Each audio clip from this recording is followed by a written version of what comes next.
أعوذ بالله السميع العليم من الشيطان الرجيم بسم الله الرحمن الرحيم الحمد لله رب العالمين والعاقبة للمتقين ولا عدوان على الظالمين وأشهد أن لا إله إلا الله وحده لا شريك له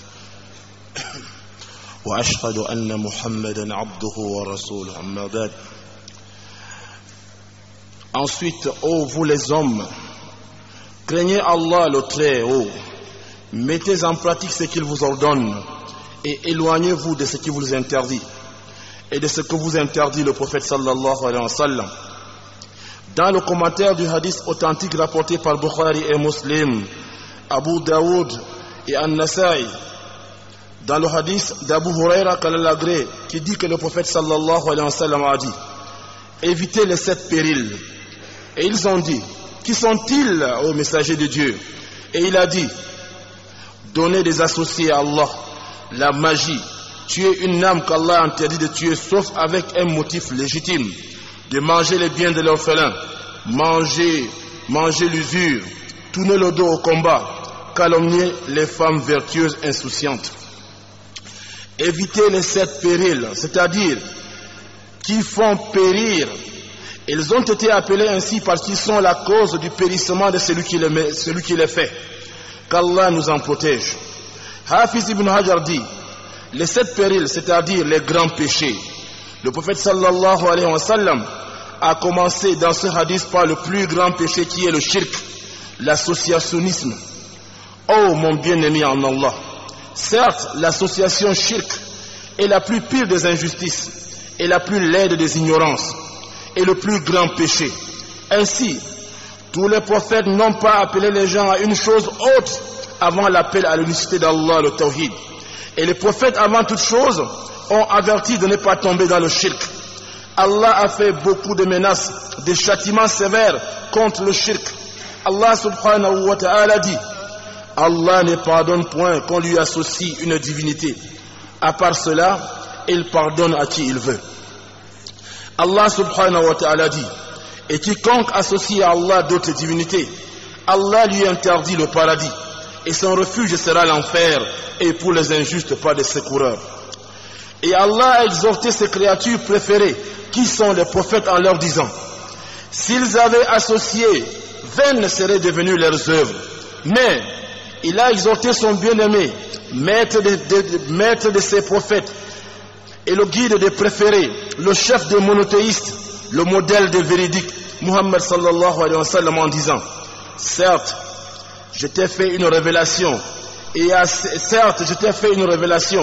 ceux qui t'ont précédé. Si tu associes, tes œuvres seront vaines, et tu seras du nombre des perdants. Mais adore Allah et sois du nombre des reconnaissants. Il a été rapporté dans le recueil authentique de Bukhari, dans le hadith d'Ibn Mas'ud qu'Allah l'agrée, qui dit que le prophète sallallahu alayhi wa sallam a dit: quiconque meurt en étant associateur ira dans le feu de l'enfer. Et Ibn Mas'ud a encore dit: et quiconque meurt sans être associateur entrera au paradis. Mu'az ibn Jabal qu'Allah l'agrée dit: j'étais monté en troupe avec le prophète sallallahu alayhi wa sallam, et il n'y avait personne entre lui et moi. Il a dit: ô Mu'az, et je répondis: me voici à ton service, ô messager de Dieu. Après un moment, il a dit: ô Mu'az, et j'ai dit: me voici à ton service, ô messager de Dieu. Puis après un moment, il a dit: ô Mu'az, et j'ai dit: me voici à ton service, ô messager de Dieu. Et il a dit: connais-tu le droit d'Allah sur ses serviteurs? Je répondis: Allah et son messager sont les plus savants. Et il a dit: certes, le droit d'Allah sur ses serviteurs, c'est qu'il l'adore sans rien lui associer. Après un moment, il a dit: ô Mu'az, et je répondis: me voici à ton service, ô messager de Dieu. Et il a dit: connais-tu le droit du serviteur sur Allah? S'ils font ainsi, et j'ai dit: Allah et son messager sont les plus savants. Et il a dit: le droit des serviteurs sur Allah, c'est qu'il ne châtie pas ceux qui ne lui associent pas. La question que nous allons nous appesantir sur elle maintenant, alors que nous parlons de l'association, le shirk, c'est de savoir comment est-elle arrivée sur terre, Comment a-t-elle souillé la fitra, l'islamisme sur laquelle Allah a prédisposé les gens? Ce qui est le plus connu chez les savants, c'est qu'elle a fait sa première apparition dans la communauté de Noé. Qu'Allah soit satisfait, qu'Allah prie sur lui et le salue. Certes, les fils d'Adam étaient sur la religion de leur père Adam, qu'Allah le salue, sur le chemin de la vérité et de la guidée, comme a rapporté ces chefs des commentateurs. Ibn Jarir al-Tabari dans une chaîne d'Ibn Abbas, qu'Allah l'agrée, qui dit: entre Adam et Noé, il y a eu 10 siècles, pendant lesquels la législation vraie était suivie. Puis les gens divergèrent. Allah envoya des prophètes annonciateurs et avertisseurs. Oui, les gens étaient certes sur la vraie législation et la guidée, jusqu'au moment où le Satan, qu'Allah le maudisse, enjoliva aux gens l'adoration des idoles qu'ils fabriquaient de leurs propres mains. Les idoles des gens vertueux du peuple de Noé, dans le but de ne pas oublier leur biographie. Et ils les invoquaient constamment. Lorsque trépassèrent ces personnes vertueuses, ils ont commencé à adorer ces idoles en dehors d'Allah le Tout-Puissant. Lorsqu'Allah a voulu leur faire miséricorde et les faire sortir de l'obscurité du shirk, l'association vers la lumière de l'unicité d'Allah, le Tawhid, Allah envoya vers eux Noé, qu'Allah prit sur lui.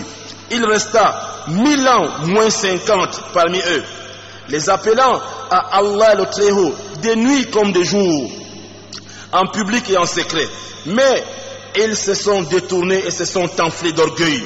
Et ils ont dit: n'abandonnez jamais vos divinités et n'abandonnez jamais Wad, Suwa, Yarouz, Yaout et Nasr. Lorsque Noé désespéra d'eux, il invoqua contre eux en disant: Seigneur, ne laisse sur la terre aucun infidèle. Puis après le peuple de Noé, vers les Ahad, ils adorèrent une autre divinité en dehors d'Allah le Très-Haut. Allah envoya vers eux le prophète Houd, qu'Allah prit sur lui. Il les appela à l'unicité d'Allah le Tawhid. Et il a dit: ô peuple, adorez Allah, vous n'avez pas un autre Seigneur en dehors de lui. Ils se sont enflés d'orgueil, ils traitèrent de mensonges, ils le traitèrent de mensonges et les détruisit. Et les détruisit par le vent. Allah subhanahu wa ta'ala donc les détruisit par le vent. Après eux, vers le peuple de Thamoud, Allah envoya vers eux le prophète Saleh. Il les appela à l'unicité d'Allah, le Tawhid. Ils le traitèrent de menteur, le combatta et se détournèrent de lui. Allah les détruisit par un cri. Puis, vers après eux les peuples d'Abraham, qu'Allah le salue. Ils adorèrent les statues, le soleil, la lune et les étoiles. Allah envoya vers eux son bien-aimé Ibrahim, alayhi salam. Après lui, les prophètes furent envoyés. Après lui, les prophètes qui furent envoyés furent de sa descendance. Tous les prophètes et les messagers furent de la descendance d'Israël. Le salut soit sur lui. De la descendance d'Ismaël, il n'a été envoyé que notre prophète Muhammad sallallahu alayhi wa sallam. Celui-là qu'Allah a avantagé par rapport à tous les prophètes et messagers. Puis, l'association, le shirk, s'est transporté chez les enfants d'Israël. Le premier, ce fut le veau d'or qui fut interdit par Moussa alayhi salam, Moïse et Haroun, qu'Allah prit sur eux. Et certains parmi eux adorèrent Uzaïr, et ils ont dit qu'il est le fils de Dieu. Allah est au-dessus de tout ce qu'ils disent. Puis, les chrétiens adorèrent Jésus, fils de Marie, le Messie. Puis, l'association shirk se transporta chez les Arabes, dans la terre des Arabes, par Amr bin Amid al-Hara'i, qu'Allah l'enlaidisse, comme nous l'a annoncé notre prophète sallallahu alayhi wa sallam.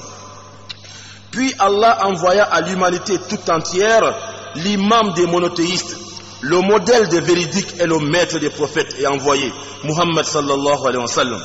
Allah subhanahu wa ta'ala dit: certes Allah a favorisé les croyants lorsqu'il envoya parmi eux un prophète qui leur lit ces versets, les purifie, les enseigne le livre et la sagesse, même comme auparavant ils étaient dans un égarement manifeste.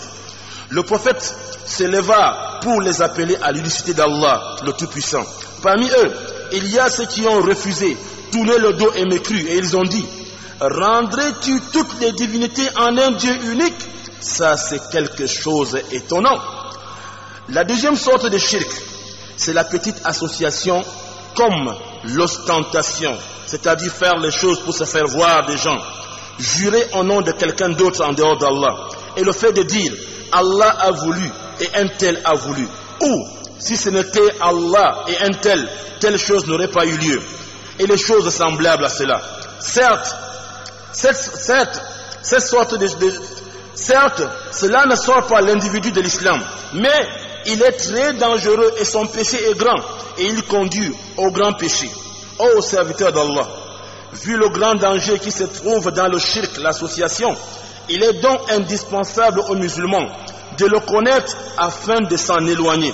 Ceci en apprenant le dogme islamique authentique et en connaissant ce qui l'a détruit et son contraire, comme la grande association, ou ce qui la diminue, comme la petite association, car celui qui ne la connaît pas facilement peut y tomber. Huzaifa bin al-Yaman, qu'Allah l'agrandit, les hommes interrogeaient le prophète sallallahu alayhi wa sallam au sujet du bien, mais je l'interrogeais toujours au sujet du mal afin de l'éviter, de peur d'y tomber. Comment l'homme ne devrait-il pas craindre de tomber dans le shirk, alors que le prophète Abraham, que la paix soit sur lui, a eu peur d'y tomber? Il a dit: oh Allah, fais de cette ville une ville tranquille et éloigne-moi ainsi que ma descendance de l'adoration des idoles. Certes, oh Allah, ils ont égaré beaucoup de gens. Wassalamu alaikum.